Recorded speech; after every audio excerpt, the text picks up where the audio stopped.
Go. So what we're going to be talking about is missing data. That usually is what causes the NAs, because there's going to be NAs in the data set sometimes. You have to learn how to deal with those.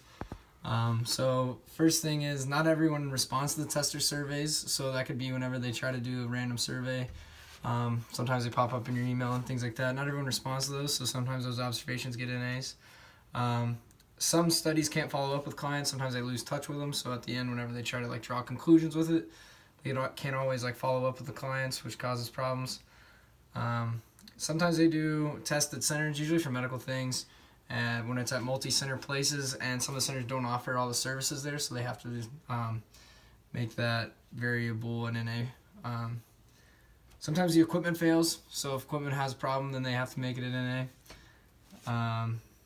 Some patients can't physically use the equipment, so if some are overweight requirements or because of age, maybe can't physically do a motion anymore, things like that, that causes NAs too. So after you see a data set with a lot of NAs, you're going to have to figure out what you're going to do to deal with those NAs.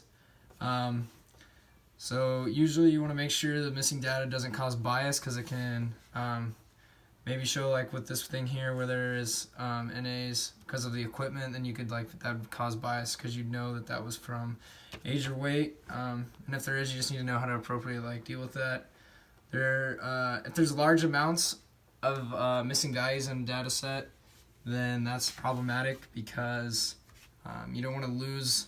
You need to figure out how to appropriately deal with those, because if you just omit those, then you can lose a lot of your data, and that's kind of ruins your study in that case. So how to appropriately deal with them is what I'm going to go over right here. We have omit variables. So if a column maybe has a lot of missing values for it, sometimes it could be better just to take it out and evaluate with the rest of the variables. You could omit an observation.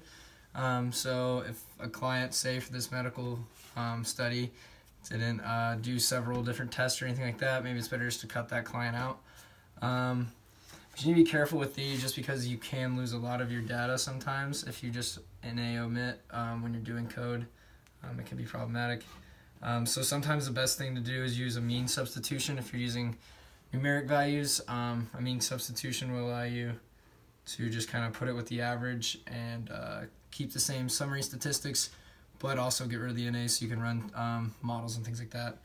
Also, if it's a categorical variable, I know recently did one with data set was about housing. So it was talking about different types of outer layer for the house, and there was a typical one. Typical variable is what it was.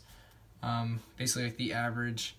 And so that's sometimes what you can do for categorical, is just put it with the average. So that's usually what you do with missing data when you are dealing with it in a data set. So.